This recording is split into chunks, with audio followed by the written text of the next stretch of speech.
Bom dia, boa tarde, boa noite. Não sei que horas você está ouvindo e não só ouvindo, mas me vendo hoje.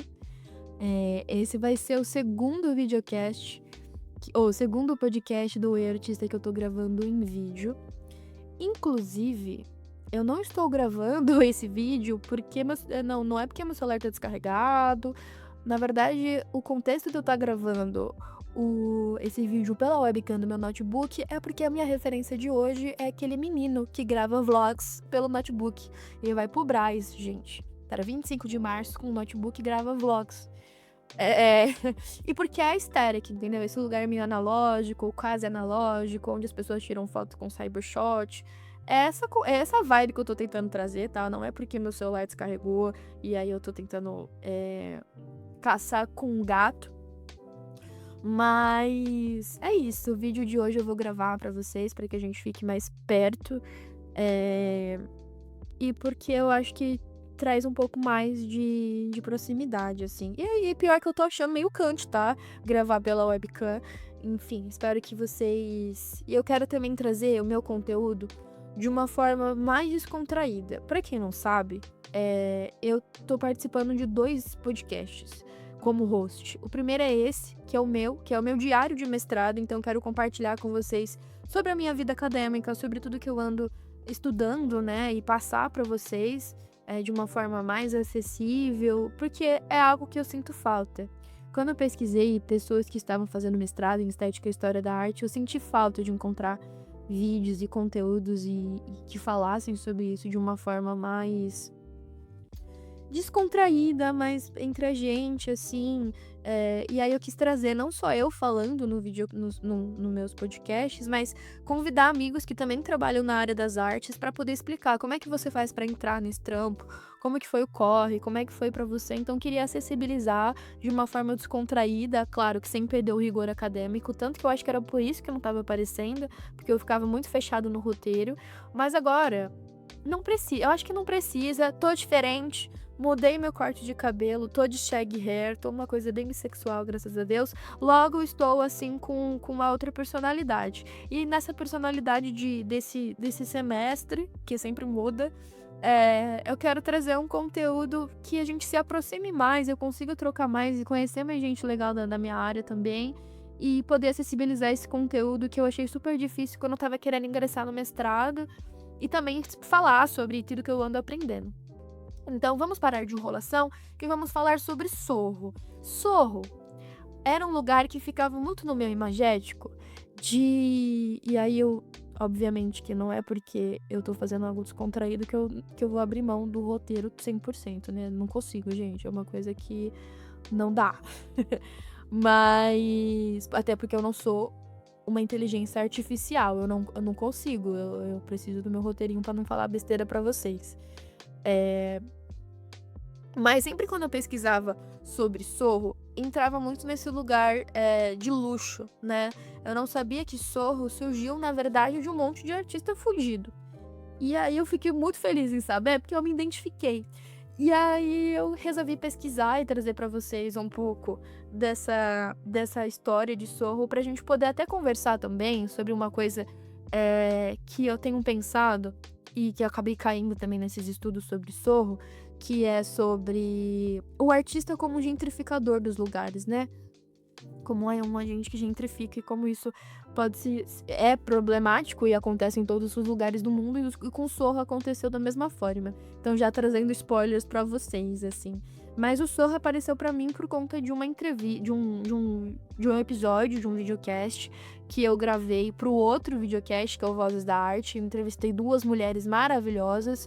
Uma é a Alexandra Matias, que agora vai ser professora da FAO, mas é uma articulista do Jornal da USP. E ela, assim, a mulher é maravilhosa. E uma outra maravilhosa também, que participou dessa mesa que a gente conversou sobre residência artística. Inclusive, o termo residência artística surgiu de Sorro. E eu já vou explicar pra vocês. Mas eu conversei também com a Paula Zugaray, que é editora-chefe. Ela é crítica de arte também da revista Celeste. Então, a gente conversou um pouco disso. Eu caí num texto da Alexandra Matias, que inclusive é minha charada sobrenome, que fala sobre Air, que é Artist in Residence, né? E aí eu quis compartilhar isso com vocês. Então vamos parar de enrolação que eu já falei aqui pra cacete e não comecei o podcast, mas vamos lá. Vamos lá? Eu só lembro da Priscila Evelyn quando ela fala. Isso. Mas assim, pra quem não sabe, e eu já vou explicar, Sorro é um bairro que fica no sul de Manhattan. E na verdade ele não se chamava Sorro, né? Ele era um lugar dominado pela indústria têxtil. Ali no fim, até o fim mais ou menos da Segunda Guerra Mundial, né? E aí, mais ou menos na década de 1950, começa a se esvaziar, né? Os funcionários dessas fábricas acabam indo embora e ela acaba virando um fantasma, né? E aí começa a entrar em degradação profunda. Tanto que não tinha creche, não tinha escola, não tinha farmácia. Provavelmente deveria ter uma lanchonete ou outra para esses funcionários baterem lá os seus PFs e comerem as suas marmitas. Mas antigamente, e era só isso, assim, não tinha como. Era um lugar assim hostil, digamos assim. Não tinha uma estrutura de vida cotidiana, sabe? Só que aí, enfim, esses prédios foram sendo abandonados no final dessa segunda. Lá em 1950. E aí o que acontece? Só que esses prédios, eles foram construídos assim pelas graças de pessoas que provavelmente falaram, nossa, e se a gente construir algo que os artistas vão adorar? Porque o pé direito desses lugares, né, desses prédios, eles eram gigantescos, tinham várias janelas enormes, assim, com muita luz natural. Era um lugar que, tipo, qualquer artista gostaria de ter seu ateliê. A gente falar de Sorro, de se aprofundar mais em Sorro, eu vou falar sobre o pai do Sorro. O pai do Sorro foi o George Maciunas, que é um dos protagonistas do grupo Fluxus, que eu posso inclusive falar para vocês mais sobre o grupo Fluxus, que é um grupo que misturava performance, música experimental, poesia. Eles tinham um senso de espírito coletivo e anti-hierárquico muito forte. Então, quando a gente pensa no George Maciunas, esse pai do sol, a gente também tem que lembrar que ele vem desse lugar. E que ele pegou todo esse projeto e colocou esse espírito do grupo Fluxus também. Tanto que o nome do projeto era Fluxo Houses, né? Fluxo Houses Cooperative, né? Cooperativa do Fluxo Houses. Então, lá no início dos anos 60, ele enxerga ali uma oportunidade, ele cria esse projeto dele gigantesco, né? Onde ele faz o mapa do bairro, onde ele sinaliza mais ou menos uns 16 endereços, onde ele batiza como esse projeto dele, e com as plantas baixas, com o custo de tudo, orçamento de reforma, estimativa de quantos artistas caberiam naquele espaço, aluguel, tudo. Ele faz a pesquisa de tudo. E aí ele instala essa primeira cooperativa lá em 66, no número 8082 da Wooster Street. E aí tem um historiador que se chama Charlie Simpson, que ele descreve que, apesar dele ser fascinado por esse lugar de cooperativa, era muito no lugar de emancipação desses artistas, né? Então, como eu disse, por conta desse espírito do grupo Fluxus, ele queria criar oficinas coletivas, misturar tudo. Então, misturar dança, misturar gastronomia, e apesar de toda essa base dele, que era muito anárquica também, ele era muito desse lugar, assim, ele tinha uma base de pensamento anárquica dadaísta também, ele também sabia acionar mecanismos institucionais. Então ele conseguiu apoio de fundações e programas de fomento às artes, assim, que conseguiram viabilizar esse projeto. E aí que ele começa a ocupação e não invasão, importante dizer aqui que a tecnologia das coisas, de como a gente chama as coisas, reflete muito, né? Então não é invasão, é ocupação. E aí conseguiu viabilizar esse projeto. E aí, por conta disso, ele foi considerado como o pai do Sorro, porque sem ele o Sorro não existia, né? Por mais que ele tivesse fomento para gerar esse projeto e tal, esse fomento nesses lugares de artes, assim, tecnicamente era meio legal morar ali, né? A prefeitura não permitia a residência nesse lugar porque ele era um lugar zoneado como industrial. Só que assim, nem ligo, ele ocupou do mesmo jeito, que a bicha era o quê? Ligeira. Mas realmente era perigoso morar ali, tá? Não era só porque a prefeitura não queria que essas pessoas morassem. Apesar que eu acho que realmente também tinha esse lugar, né? Mas eram prédios que não tinham calefação regular. Muitos desses lugares não tinha água quente à noite, nem nos finais. Tinha alguns lugares que não eram alguns lugares na semana que não tinha água quente, tinha uns que era só nos finais de semana. Mas ainda assim, ao longo desses 10 anos, os 16 imóveis, eles foram ocupados pelos artistas, né? E era muito no boca a boca. Tipo assim, você não tem lugar pra morar? Eu conheço um lugar ali que a gente pode dividir um ateliê e não sei o quê. E é muito nesse disse que me disse. E aí... Só que gerou um problema, né? Por conta dos bombeiros, por exemplo. Porque... Às vezes você podia se acidentar e os bombeiros nem sabiam que tinha gente morando ali, então eles não podiam nem socorrer essas pessoas. E a probabilidade de ter um acidente você morando ali era muito grande, né? De você se esborrachar no chão, poder tentar chamar alguém e as pessoas não conseguirem nem saber onde você tá, porque não tem um lugar ali, né? E aí muitos deles eram despejados desses lugares, como eles eram descobertos. Inclusive tinham até alguns artistas que escondiam os colchões quando eles viam que tinham fiscais por perto, né? Eles escondiam camas e esses colchões, assim. E foi só depois de muita negociação que esses artistas conseguiram uma legislação, né? Que eles se organizaram enquanto cooperativas e conseguiram um documento oficial de certificado de ocupação. Só que, mas para que isso, né? Uma dessas cláusulas dentro desse documento de certificado de ocupação, eles tinham que colocar na entrada da porta deles, assim, na porta, eles tinham que colocar Air. Não de Air Force, irmãs, de Artistic Residence. Então, ele tinha o número de onde eles moravam e tinham esse lote de tipo, aqui tem um artista, aqui mora um artista. E aí isso era documentado, então se tivesse algum tipo de problema, claro que o Amazonas ele tinha essa questão de fazer toda uma reforma desse lugar para se tornar um lugar mais tranquilo de ser habitado, mas como era algo que ia demorar, tinha que ter isso também para poder segurar e deixar esses artistas com mais segurança, né? Com a possibilidade de serem socorridos, né? E aí essa legislação foi homologada em 1971. E aí, é nesse gesto de, tipo, artista em residência, tipo, aqui mora um artista, que surgiu esse termo de residência artística, que é um lugar onde os artistas se reúnem para poderem produzir juntos, né, nesse lugar de coletividade, de produzirem, de fazerem parcerias, assim. E aí foi daí que surgiu esse termo Air, que se espalhou pelo mundo todo, né? Só que assim, isso enquanto termo, né? Porque os artistas, obviamente, já se juntavam. O astronauta aqui, peraí. Os artistas, eles já se juntavam e já produziam diversas outras... Eles já tinham essa residência, né? O Grupo Fluxus é uma prova disso. Só que assim, reduzir essa história só uma questão legal é perder o que tinha de interessante ali. Porque o que acontecia, né? Quem eram esses artistas e o que eles faziam enquanto coletividade, né? Então, os moradores da Fluxo Houses, eles se reuniam para poder falar sobre organização dos espaços, sobre comida, como eles iam produzir também. Eles publicavam boletins e eles foram criando uma estrutura de convívio, né? Tem um restaurante chamado Food, que foi aberto em 1971 pelo artista Gordon Matta Clark e um grupo de bailarinas. Então pensa, que coisa sensacional, assim. Então a cozinha ficava aberta, os artistas iam lá, comiam, viam as artistas dançando, aí rolava performance nas noites de sábado. Também tem a Galeria 102 Green Street e mais tarde uma das galerias mais famosas que surgiu em Soho, que foi a Paula Cooper Gallery e a Galeria de Leo Castelli também. Então, é muito foda. Também foi nesse ambiente do Matta Clark, né, desse artista, nesse restaurante food, que ele também desenvolveu várias experiências, né, que estavam preparando o terreno para o trabalho dele muito famoso, que é corte em prédios abandonados, assim, que se chama Splitting. Vou colocar o nome das obras aqui também para vocês darem uma olhada.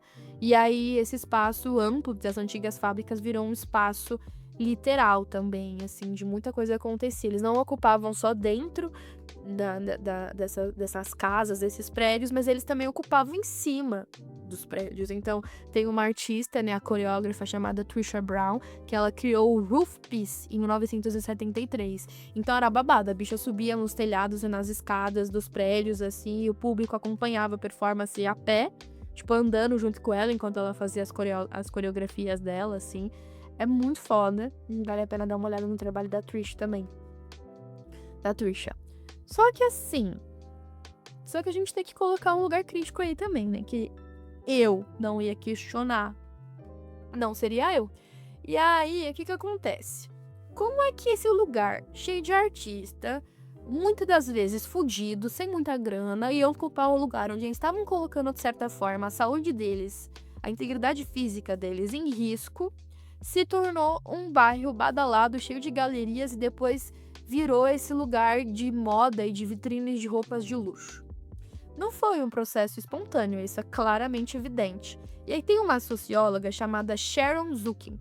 E aí essa socióloga, ela é autora de um estudo clássico chamado Loft Living, que ela fala sobre artistas e gentrificação.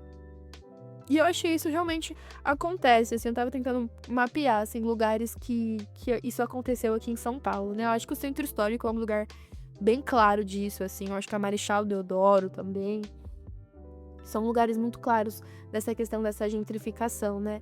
Então, Bexiga também a gente pode colocar como um lugar desse, né? Então, o que acontece? Se não fosse por rezoneamentos municipais e mudanças na legislação que permitiram justamente aquilo que os artistas vinham fazendo na ilegalidade, que é viver e trabalhar no mesmo espaço, nesse espaço espacial, a Zukin ela encontrou evidências de que a maioria dos fabricantes teria permanecido em Zorro se não fosse por esses reajustes legais desses próprios patrocinadores, né? Desses espaços, né? Então, o que acontece? O mesmo Estado que perseguia esses artistas com corpos de bombeiros ou com essas fiscalizações, foi décadas depois quem oficializou e acelerou a virada desse bairro, né? Não só desse, como a gente pode colocar em vários outros ao redor do mundo. Então, foi esses artistas que abriram caminho, seguidos por incentivo estatal e depois o capital imobiliário, né? Então, é assim, os artistas que deixaram aquele lugar caro e depois nem eles conseguiram ficar naquele lugar, e aí aquele lugar foi ocupado por pessoas com muita grana, né? Tanto que o jornalista Peter Mokovsky, acho que é assim que pronuncia, descreve um modelo de 4 estágios da gentrificação, né? O primeiro são artistas e outros indivíduos ocupam um bairro de baixa renda e começam a recuperar estruturas vazias, né? No estágio final, a gentrificação já é conduzida por incorporadoras e pela chegada de uma classe média geral, né? E aí os pesquisadores identificaram, né, esses artistas. Então, os chamados hipsters e outros indivíduos se mudam para um bairro de baixa renda, começam a reformar suas estruturas frequentemente vazias. E o quarto é a incorporação pela chegada dessa classe média. Só que esse pesquisador, ele também argumenta que existe um estágio zero, né, anterior a tudo isso, que é o momento em que a própria cidade abre as portas para a gentrificação acontecer, via isenção fiscal, via rezoneamento ou escolhas de política urbana, né? Então, esses lugares, eles são esquecidos. E aí eu fico pensando, né, será que eles, de fato, esse estágio zero, ele realmente acontece de uma forma estratégica, de tipo, vamos deixar esse lugar e ver se alguém ocupa, ou se acontece meio que de uma forma meio que natural, assim. E aí é isso, gente. E é aqui que a história do Sorro vira esse espelho meio incômodo até, eu acho, pro mundo da arte hoje, né? A ideia do artista como agente de gentrificação. Faz um contraponto muito importante, né? Que os artistas sozinhos não podem construir prédios, mudar leis de zoneamento ou conceder isenção fiscal às corporações. Isso depende, na verdade, da decisão do poder público e dessas incorporadoras artistas, né? Bem complicado desses novos espaços gentrificados, chamados sorros, que nem todo mundo consegue acessar, tem esse lugar até de exclusividade, mas que se a gente for ver realmente como o Sorro surgiu, foi nesse lugar de acolher artistas que não tinham tantas condições e de fazer também um lugar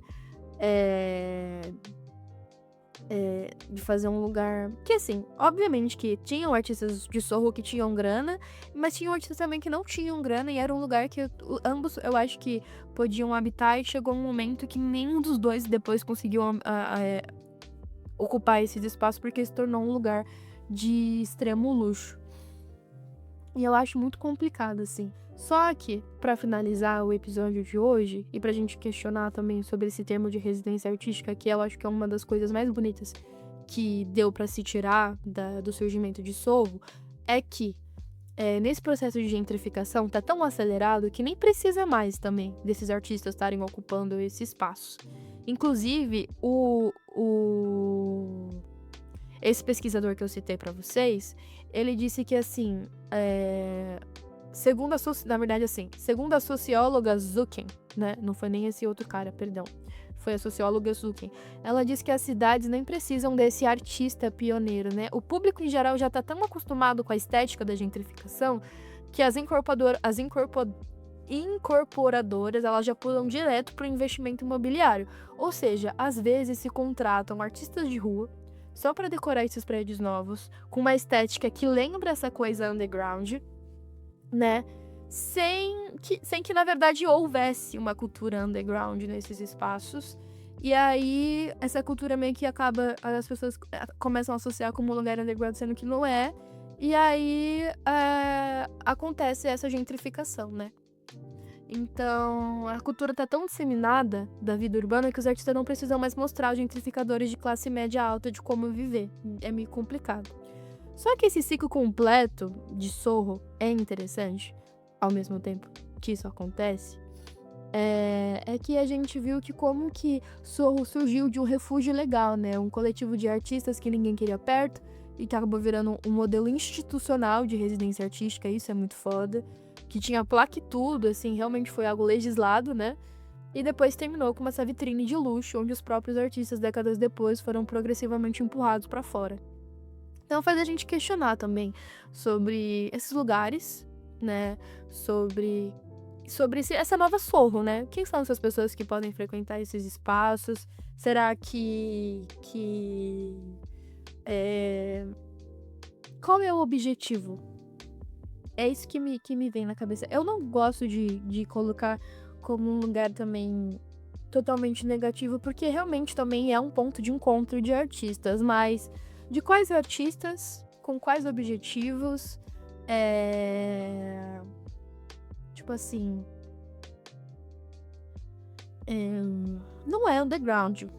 Eu, Isadora, não vejo como uma cultura underground essas novas Sorros. A primeira Sorro, sim.